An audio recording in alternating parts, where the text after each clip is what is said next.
நமக்கு வெற்றி கிடைக்குமா கிடைக்காதா அப்படின்னெல்லாம் ஏங்க வேண்டிய அவசியமே இல்லை. நம்ம ஒரு சிறந்த படைப்பை கொடுத்துருக்குறோன்னா, நம்ம வீராயி மக்கள் தமிழ் ஹீரோ சொன்ன மாதிரி, நமக்கு ஒரு நல்ல களத்திலே ஒரு நல்ல கண்டென்ட்டில் நம்ம இருந்தாவே போதும், நமக்கு ரெக்கக்னேஷன் தானாக கிடைக்கும். இவர் சொன்ன மாதிரி ஆக ஒரு ரெக்கக்னேஷனுக்காக நம்ம டெடிகேஷனை பண்ணிட்டோம்னா வெற்றி தோல்வியை பற்றி கவலைப்படக்கூடாது. அந்த டெடிகேஷனே நம்மளுடைய வெற்றி தான். நிறைய பேர் என்ன கேட்பாங்க, என்ன சார் நீங்கள் படமே பண்ண மாட்டேறீங்க? நான் வருத்தப்படுறதை விட என்னை நேசிக்கிறவங்க, என்னையும் அரவிந்தராஜ் அவர்களையும் நாங்கள்லாம் ஒன்றா திரைப்படக் கல்லூரியிலிருந்து ஆபாவானன் அவர்களால் உருவாக்கப்பட்டவர்கள்.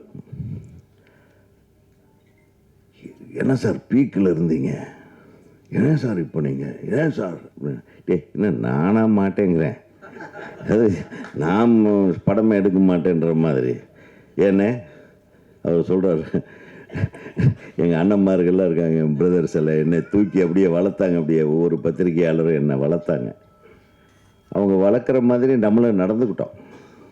நம்ம படைப்புகளும் அந்த மாதிரி அப்படி தூக்கி கொண்டு போய் உச்சத்தில் உட்காந்து வச்சாங்க. The highest business R V Udayakumar, Rajinikanth, AVM. Highest business, highest payment, அப்படியெல்லாம் நம்ம இருந்தவங்க தான், இல்லாமல் இல்லை. இப்போ ஏன் சார் அப்படின்னு வருத்தப்படுறதுல அவங்களுக்கு ஒரு நியாயம் இருக்குது. ஆனால் நான் வருத்தப்படல, எனக்கு வருத்தமே இல்லையா. என்ன சார் நீங்கள் பீக்கில் இருந்தீங்க? பீக்குன்றது ஒரு உச்சி. உச்சிங்கிறது எப்படி? உச்சி என்றது ஒரு கூர்மையான ஒரு உயரம், த டாப்.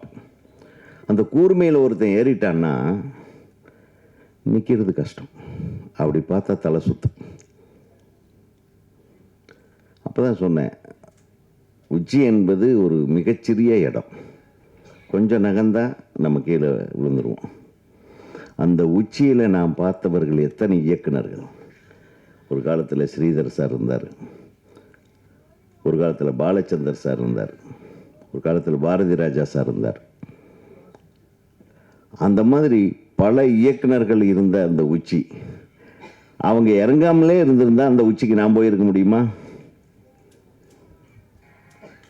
ஸோ அவங்க இறங்க, நம்ம போக, நம்ம இறங்க, சங்கர் வர. சார் அந்த உச்சிங்கிறது ஒரு விளையாட்டு இடம் மாதிரி, புரியுதா? ஸோ வெற்றி வரும், வெற்றி பெற்றவர்கள் தோல்வி வருவார்கள், தோல்வி பெற்றவர்கள் மீண்டும் வெற்றி அடைவார்கள். இது இயற்கை, எல்லாருடைய மனித வாழ்க்கையிலையும் நடக்கிற ஒரு விஷயம், சினிமாவில் மட்டும் இல்லை. ஸோ வெற்றி தோல்விகள் என்பது, அவர் எப்படி நான் இந்த சினிமாவில் தோத்துட்டினேன் அப்படின்னு கோயம்புத்தூருக்கு போனேன், தோத்துட்டினேன்னு போகல, போய் ஜெயிச்சுட்டு திருப்பி இங்கே வருவேண்டான்ட்டு வந்தார் பாருங்களா, அதுதான் முனைப்பு. அந்த முனைப்பு மட்டும்தான் நம்மளை மேலே இழுத்து கொண்டு செல்லுமே தவிர, இப்போ சொல்கிறாங்க கதையாடா இருக்கிறாங்க, என்னடா இப்படி எடுக்கிறாங்க அப்படி எடுக்கிறாங்கன்னு எல்லாம். ஆனால் நம்ம பத்திரிகையாளர்களை, தரமான சினிமா பத்திரிகையாளர்களை, சினிமா ஊடகவியலாளர்களை எப்பவுமே குறை சொல்ல மாட்டேன். ஏன்னா அவங்க தரம் தாழ்ந்து யாரையும் விமர்சிக்கவே மாட்டார்கள். அதுக்குன்னு ஒரு சில குரூப் ஏதோ பண்ணுது. இப்போ அடுத்தவன் வாழ்க்கையை கெடுக்கிறதுக்கு உண்டான முயற்சிகளில் ஒரு சில பேர். இன்றைக்கி தான் ஒரு வீடியோவை பதிவு பண்ணிட்டா நானே ஒரு ஊடகவியலாளன் ஆயிடுறேன். ஸோ அந்த மாதிரி நிறைய போலிகள் சுற்றுற ஊராயிடுச்சு. இது ஒன்றும் பண்ண முடியாது. இது சுதந்திரம். இந்த விஷுவலுக்கு இருக்கிற சுதந்திரம் இருக்குது பாருங்கள். இந்த மொபைல் எப்போ ஒரு மனுஷன் கைக்கு வந்துருச்சோ, அவன் கெட்டதையும் சொல்லுவான், நல்லதையும் சொல்லுவான், தேவையானதையும் சொல்லுவான், தேவையில்லாதையும் சொல்லுவான். ஆனால் எந்த ஒரு விஷயத்தையும் நாம் உணராமல் அதை தப்பாக அடுத்தவங்களுக்கு கம்யூனிகேட் பண்ணக்கூடாது. அதுதான் நம்ம தெரிஞ்ச மாதிரி பேசுறது. அதை நம்ம பத்திரிகை நண்பர்கள், எனக்கு தெரிய கடந்த 40 ஆண்டு காலமாக நான் சினிமாவில் நான் ட்ராவல் பண்ணிகிட்ருக்க என்னுடைய பத்திரிகை நண்பர்கள் செய்ததே கிடையாது. தப்புன்னு சொல்லுவாங்க, அது வேறு விஷயம்.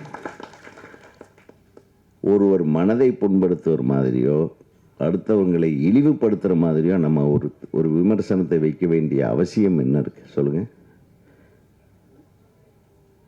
அந்த மாதிரி தப்பு பண்ணாதவங்களே தான் இந்த நாட்டில் உலகத்தில் இருக்காங்களா சொல்லுங்கள். காழ்ப்புணர்ச்சியை தவிர்த்து விட வேண்டும். அதுதான் நானும் சொல்ல வரேன். ஆக நான் ரெடியாக தான் இருக்கேன்.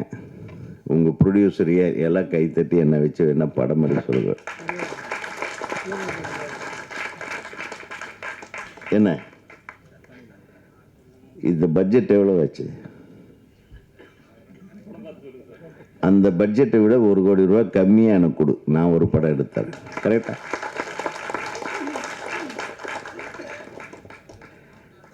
இதுதான் நான் சொல்ல முடியும். அப்போது இந்த காலத்தில் நிறைய பேர் வருத்தப்படுறாங்க, நம்ம படங்கள் வந்து வெளியாக மாட்டேங்குது. நானே வருத்தப்படுறேன். ராஜா அண்ணன் சொல்லிட்டு போனார், நிறைய படங்கள் ரிலீஸ் ஆகாமல் இருக்குது. தரமாக எடுக்கக்கூடிய திரைப்படங்களுக்கு எப்பவுமே மார்க்கெட் இருக்கு, அது இல்லைன்னே சொல்ல முடியாது. அது அவரே சொன்னார், ரப்பர் பந்து ஓடுதுன்னு. இந்த ஆண்டு வந்த நிறைய திரைப்படங்கள், நல்ல ஓடிய திரைப்படங்கள் எல்லாம் பார்த்தீங்கன்னா பெரும் பொருட்செலவில் எடுக்காத சின்ன பொருட்செலவிலே சின்ன பட்ஜெட் படமாக எடுக்கப்பட்ட திரைப்படம். ஆக நம்ம எடுக்கக்கூடிய விஷயத்தை அழகாக எடுக்கணும், அதை வந்து அடுத்தவங்க ரசிக்கிற மாதிரியே எடுக்கணும், அடுத்தவங்க ஏற்றுக்கிற மாதிரி எடுக்கணும்.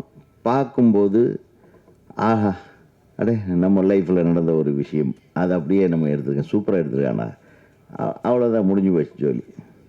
இது ஒன்றும் பெரிய நம்ம கம்பராமாயணம் மாதிரி ஒரு சீத்தலை சாத்தனார் இது மாதிரி அதெல்லாம் எடுக்க வேண்டியதில்லை. நம்ம அழகாக நம்ம வாழ்வியல்ல நம்ம படங்கள்லாம் பார்த்திங்கன்னா அப்படியே நம்ம ஊரில் நடக்கிற விஷயங்களில் ஒரு 2 கேரக்டரை தூக்கிட்டு வந்து அப்படியே படம் பண்ணது தான். அதுங்கெல்லாம் தான் பெரிய ஹிட் ஆச்சு.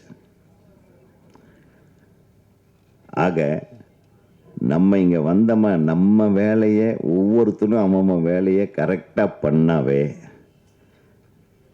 ஒரு திரைப்பட குழுவில் இருக்கிற அத்தனை பேரும் ஒவ்வொருத்தரும் டெடிக்கேஷனோடு அவன் வேலையை கரெக்டாக பண்ணால் அந்த படம் நிச்சயமாக வெற்றி படமாகும்.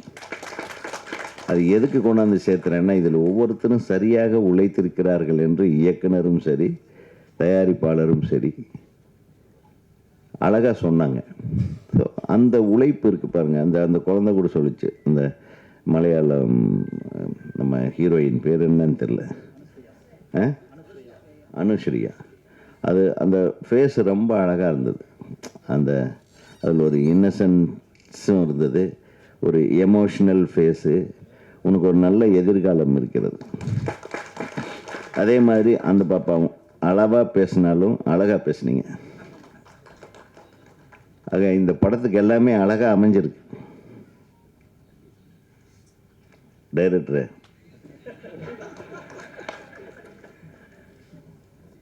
நீ முன்னாடி இருந்த கெட்டப் எனக்கு தெரியாது, வேணே இந்த கெட்டப்பா இல்லை வேணே மாற்றிட்டியான்னு தெரியாது, பட் உன்னுடைய கெட்டப் நல்லா இருக்கு நிச்சயமாக. அதாவது ஒரு கான்ஃபிடென்ஸ் இருந்தது தம்பி பேசும்போது. நான் நல்ல படம் எடுத்திருக்கேன்னு நினைக்கிறேன். நிச்சயமாக நீங்கள் லைக் பண்ணுவீங்க. ப்ரொடியூசருக்கு சொன்னபடி நான் எடுத்துட்டேன், சொன்ன நேரத்தில் எடுத்தேன். நான் மட்டும் இல்லை, என் கூட எல்லாரும் என் தோள் கொடுத்ததுனால அது சரியாக நடந்ததுன்னு அடுத்தவங்களுக்கு உண்டான அந்த மரியாதையும் கொடுத்தேன் பாருங்க. அது வந்து நான் பாராட்டேன். ஆக ஒரு திரைப்படம் வந்து எவ்வளவு சிறப்பாக நம்ம எடுக்கலாம், சில சமயத்தில் சிறப்பாக எடுக்காமல் இருக்கலாம், சில டைமில் மொக்க சினிமா ஓடும். என்னுடைய சிங்கார வேலன் பார்த்தீங்கன்னா அது மொக்க சினிமா. உண்மையா? ஏன் சிரிக்கிறீங்க? கமல் சாரை வச்சு எடுக்க வேண்டிய படமாங்க அது. எவ்வளோ பெரிய ஜீனியஸு. சரியா கதை கரெக்டாக அமையல. சரி, கதை இல்லாமையே ஒரு படம் எடுப்போம்னு ஆரம்பித்தோம். என்ன லொல்லு இருக்கும் பாருங்க. கதை இல்லாமையே ஒரு படம் என்னடா பண்ணுறது?